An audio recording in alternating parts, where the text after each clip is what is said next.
हाँ जी बेटा, good morning. हमने लास्ट लेक्चर में पढ़ा रेप्लिकेशन ऑफ डीएनए कि डीएनए रेप्लिकेट कैसे करता है। डीएनए बनने के बाद प्रूफ रीडिंग स्टेप आया जिसने चेक किया कि कोई अगर गलत जुड़ा हुआ है तो उसको सही से वापस बेस पेयर को कनेक्ट करवाते हैं। इसके बाद है बेटा राइबो न्यूक्लिक एसिड यानी आरएनए।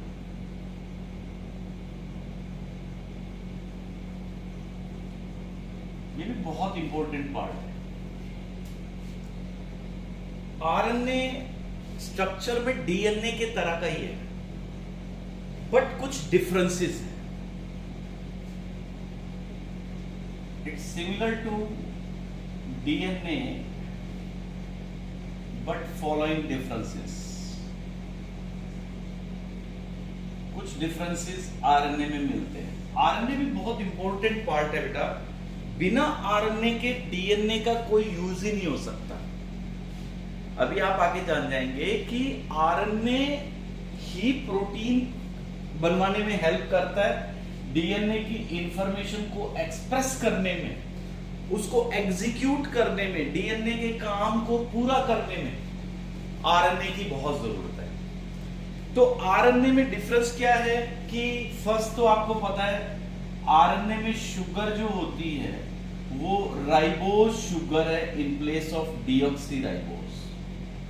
डीएनए में थी डीऑक्सीराइबोज। यस बेटा।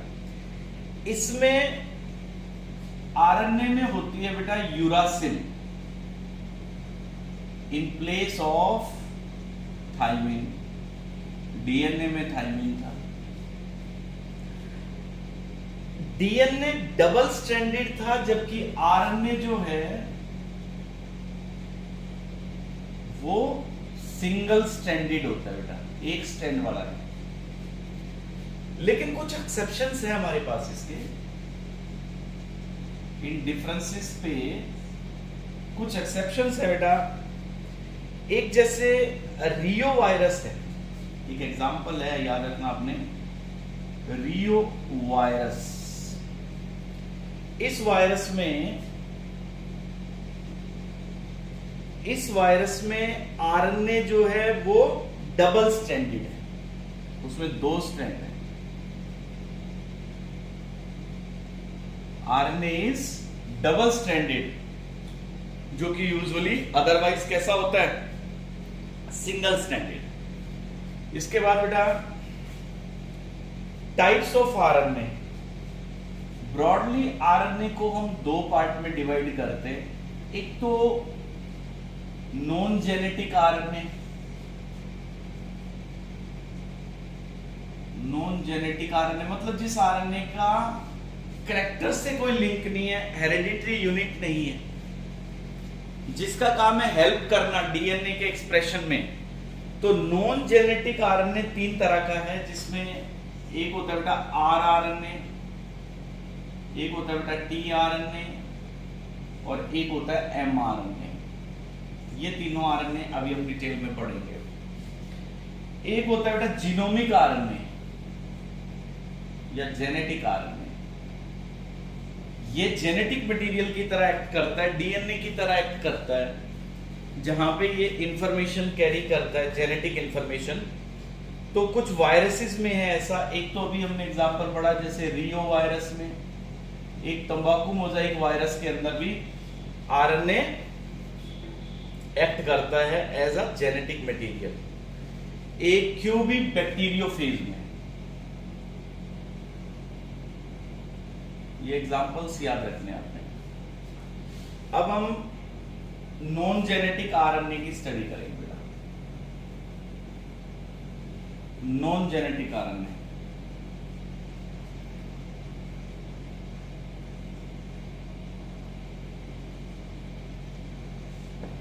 इनमें सबसे पहले rRNA which is actually ribosomal RNA.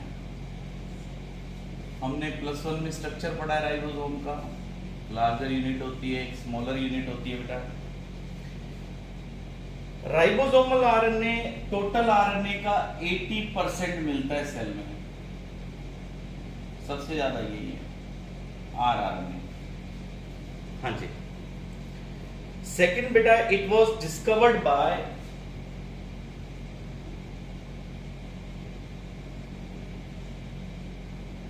कॉन्जे। Third बेटा, it is found in ribosomes. कहां मिलेगा ये? राइबोसोम्स में। और बनता कहां है ये? न्यूक्लियोलस में। Produced in nucleolus. It is most stable form of RNA, सबसे ज्यादा स्टेबल है।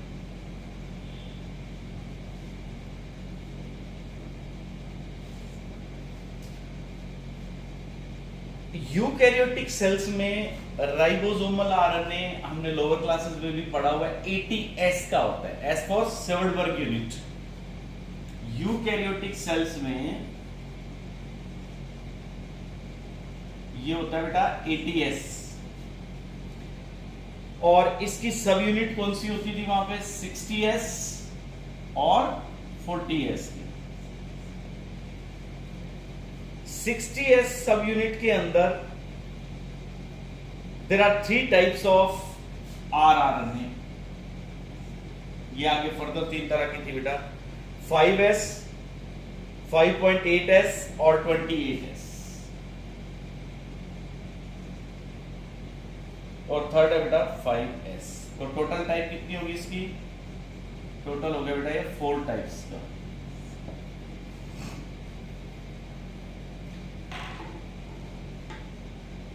फोर्टी यूनिट वाले में इसमें एक सिंगल यूनिट है, सब यूनिट, सिंगल सब यूनिट। तो इट मींस हम कह सकते हैं कि इसमें यूकैरियोटिक सेल्स में rRNA की 4 सब यूनिट्स मिलती है, 4 टाइप्स का मिलता है। इसके फंक्शंस जब हम डीएनए ट्रांसलेशन पढ़ेंगे ना बेटा, प्रोटीन सिंथेसिस, तब आपको पता लगेगा कि ये आरएनए कैसे काम करते हैं हमारी सेल्स के अंदर प्रोटीन सिंथेसिस में। नेक्स्ट है प्रोकैरियोटिक में। प्रोकैरियोटिक में आरएनए किस फॉर्म में? 70S में, और इसकी 2 यूनिट 50S और 30S। and 50S with subunits 5S and 23S। तो टोटल कितनी टाइप्स हो जाएंगी इसके पास? 3 टाइप्स। और हमारे पास कितनी थी? 4। इसका काम क्या होता है? जब प्रोटीन सिंथेसिस सेल में होती है तो राइबोसोम्स बहुत इंपॉर्टेंट रोल प्ले करते हैं बेटा। राइबोसोम्स के साथ ही राइबोसोम्स पे ही टीआरएनए और एमआरएनए कंबाइन करेंगे। ये हम फंक्शंस आगे पढ़ेंगे इसके डिटेल में, ट्रांसलेशन वाले टॉपिक में। अब इसके बाद सेकंड है बेटा tRNA. Second RNA transverse RNA which is tRNA. TRNA जो होता है वो करीबन 10 से 15% होता है, 10% to 15% ऑफ टोटल आरएनए। इसकी शेप जो है टीआरएनए की वो क्लोवर लीफ जैसी शेप होती है। इसकी शेप ऐसी है।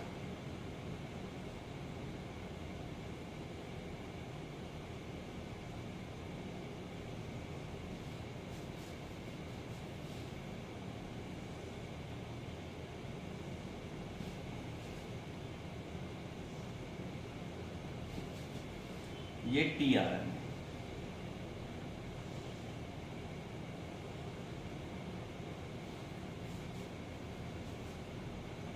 This is a recognition loop.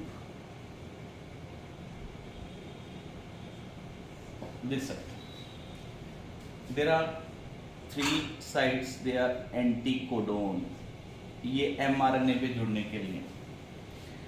यहाँ पे इस साइड में टी लूप, इसमें 7 बेसिस होते हैं। This side is DHU loop. This side is with approximately 8 to 12 bases. अब upper side, this is third side, third end, it is acceptor side. यहाँ पे अमीनो एसिड जुड़ता है बेटा. This is fifth end, this is third end actually. This side A, C, C base pairs. This side 5G. तो आपको ये structure आता है बेटा, क्योंकि इसको लर्न करेंगे तभी आपको आगे ट्रांसलेशन कंसेप्ट समझ आएगा. तो जो ये आरएनए हैं, इन सब के स्ट्रक्चर, इनकी टाइप्स सब पता हो आपको. हाँ जी. टीआरएनए जो कि 10 to 15% ऑफ टोटल आरएनए होता है, और ये बनता कहाँ है बेटा? It is synthesised in nucleus. Synthesised in nucleus by DNA. Yes बेटा. इसको सोल्यूबल आरएनए भी बोलते हैं, ऑल्सो कॉल्ड सोल्यूबल और sRNA. Next is, it is also known as adaptor RNA.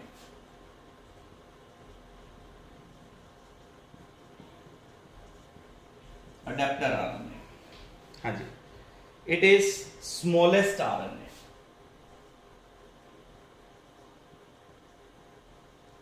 It's about 4s.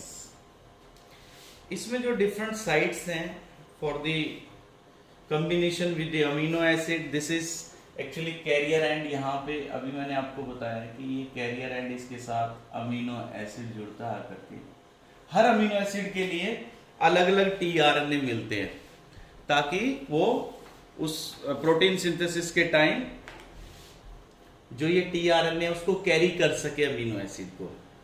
हाँ जी.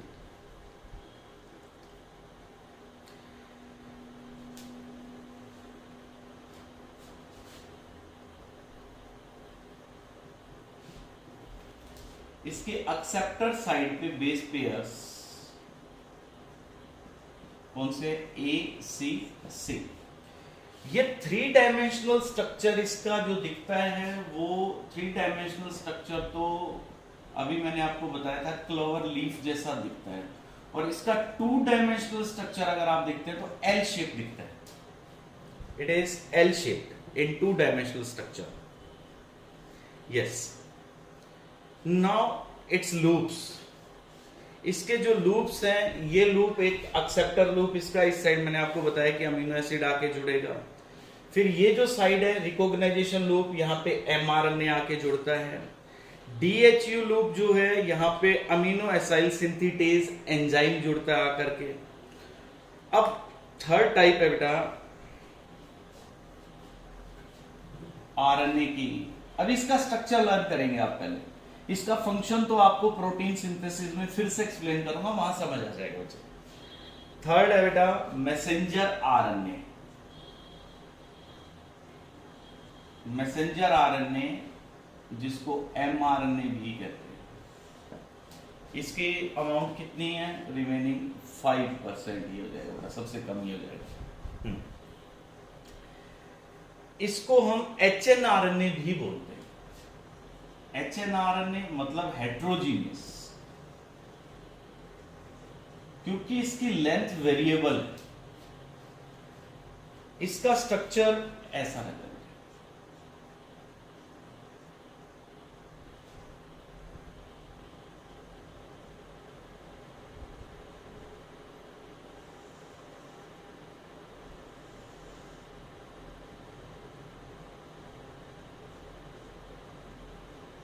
इस तरह से. इसमें बेटा ये फर्स्ट है G cap, methylated G cap. Then this part is coding reason.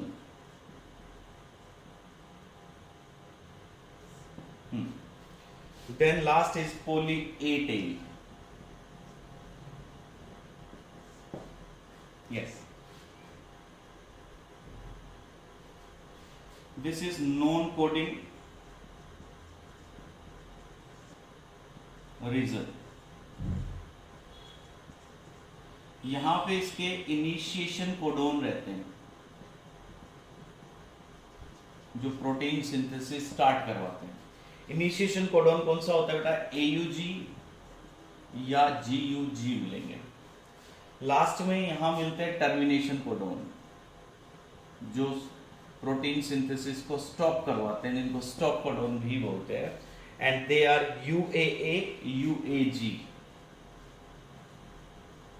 Means जब भी mRNA बनता है सेल में, तो उसकी स्टार्टिंग में हमेशा आपको AUG या GUG मिलेगा, और इसके एंड पे टेल पे UAA या UAG मिलता है, या एक थर्ड UGA भी मिलता है। ये टर्मिनेशन कोडॉन यानी प्रोटीन सिंथेसिस को स्टॉप करवाने वाले कोडॉन होते हैं बेटा, उसको रोकते चेंज।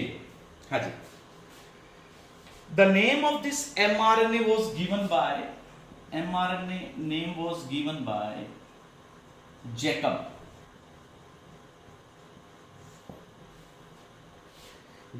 and Monod।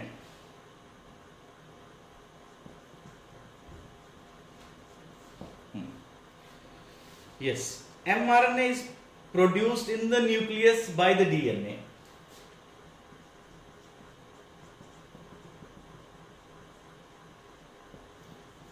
DNA से बनता है और न्यूक्लियस में बनता है बेटा। ये सबसे कम स्टेबल है, याद रखिएगा, लीस्ट स्टेबल। और सबसे ज्यादा स्टेबल कौन सा था, rRNA वाला था। ठीक है जी, इसके बाद नेक्स्ट है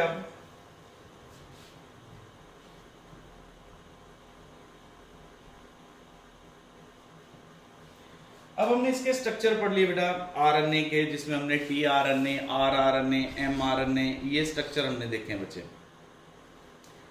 अब हमने नेक्स्ट देखना है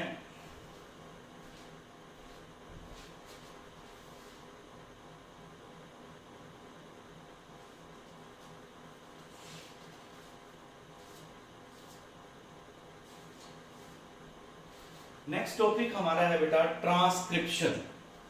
ट्रांसक्रिप्शन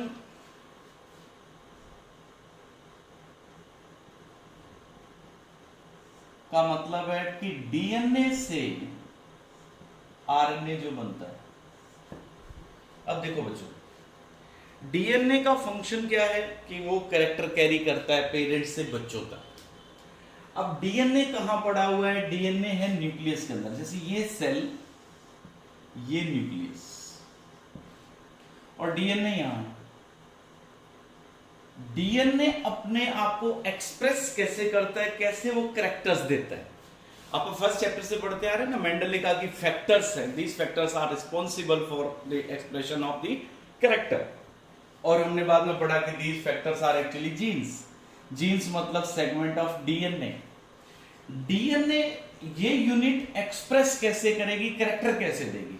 मींस इस सेल को एक पर्टिकुलर कैरेक्टर देना है, जैसे इस सेल की लेंथ इंक्रीज करनी है, तो यहां पे जो कैरेक्टर एक्सप्रेस करना है वो कैरेक्टर एक्सप्रेस करते हैं एक्चुअली प्रोटीन्स। डीएनए का कंट्रोल और कोई कंट्रोल नहीं है, इसने एक प्रोटीन बना करके कंट्रोल करना है बेटा। मतलब एक्चुअली डीएनए खुद कुछ नहीं कर रहा है, डीएनए तो प्रोटीन्स बनवा रहा है, खास प्रोटीन्स जो उस कैरेक्टर को एक्सप्रेस करते हैं, वो कैरेक्टर देते हैं। मतलब आप में कोई कैरेक्टर है ना, एक्चुअली वो प्रोटीन्स के कारण है। और प्रोटीन क्यों है, क्योंकि डीएनए है।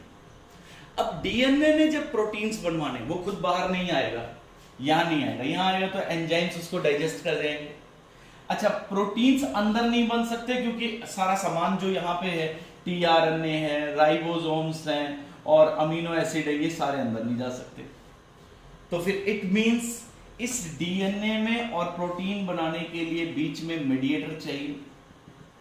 वो मीडिएटर जो डीएनए से इंफॉर्मेशन ले और साइटोप्लाज्म में जहां प्रोटीन सिंथेसिस की मशीनरी है, जहां वो सामान है, वहां तक ले जाकर के मैसेज दे। तो ये जो मिडल मैन का काम, जो मीडिएटर का काम कर रहा है, वो ये आरएनए कर रहा है। डीएनए की इंफॉर्मेशन को आरएनए कॉपी करता है, उस इंफॉर्मेशन को ला करके प्रोटीन सिंथेसिस जहां चल रहा है वहां वो इंफॉर्मेशन देगा कि डीएनए ने ये मैसेज पास किया। उस मैसेज के अकॉर्डिंग फिर प्रोटीन्स बनते हैं बच्चों। मतलब प्रोटीन पे इनडायरेक्टली कंट्रोल किसका है, डीएनए का। तो डीएनए का जो कंट्रोल है वो थ्रू किसके आएगा, आरएनए के। डीएनए अपना मैसेज देगा बेटा आरएनए को। जो मैसेज लेके आरएनए आता है उसको क्या कहते हैं, मैसेंजर आरएनए, जो अभी हमने पढ़ा, जो सेल में कितना है 5%। तो व्हाट इज ट्रांसक्रिप्शन? ट्रांसक्रिप्शन अभी मैंने आपको बताया, formation of RNA, this is formation of RNA over DNA template. DNA के ऊपर जो आरएनए बन रहा है इसको कहते हैं ट्रांसक्रिप्शन। अब हमें पता है कि डीएनए के तो 2 स्ट्रैंड है। डीएनए तो ऐसा होता है बेटा, ये है, और आरएनए क्या एक ही स्ट्रैंड है। अब वो कॉपी किसकी हो रही है, या तो इस एक स्ट्रैंड ए की हो रही है या बी की, दोनों की होती तो आरएनए डबल स्ट्रैंडेड बनता, लेकिन हमारे पास आरएनए जो आता है वो सिंगल स्ट्रैंडेड आ रहा है। तो इट मींस या तो ये ए स्ट्रैंड कॉपी हो रहा है या बी स्ट्रैंड कॉपी हो रहा है। तो डीएनए के दोनों स्ट्रैंड में से डीएनए डबल स्ट्रैंडेड जो स्ट्रक्चर है इसमें से एक स्ट्रैंड की कॉपी होगी, इधर ए और बी। अब जिस स्ट्रैंड की कॉपी होगी, 2 स्ट्रैंड जो डीएनए के हैं उनमें से एक स्ट्रैंड की कॉपी हो रही है, उस जैसे मान लेते हैं यहां ए की कॉपी हो रही है तो इसको कहते हैं बेटा टेम्पलेट। जो बार बार वर्ड आता है ना टेम्पलेट, टेम्पलेट का मतलब जिस स्ट्रैंड की डीएनए की कॉपी जा रही है that is known as template strand. हाँ जी, तो ये प्रोसेस हमने पढ़ना है कि डीएनए कैसे आरएनए में अपनी इंफॉर्मेशन भेजता है, आरएनए कैसे बनता है। तो आप पहले जो हमने आज लेक्चर पढ़ा है आरएनए कितने टाइप्स के हैं, उनका स्ट्रक्चर और उनकी जो डिटेल हमने डिस्कस की है वो आप लर्न करेंगे, तब आपको ये कंसेप्ट समझ में आएगा कि ट्रांसक्रिप्शन का प्रोसेस सेल में चलता कैसे है। ठीक है बेटा, thank you, have a nice day.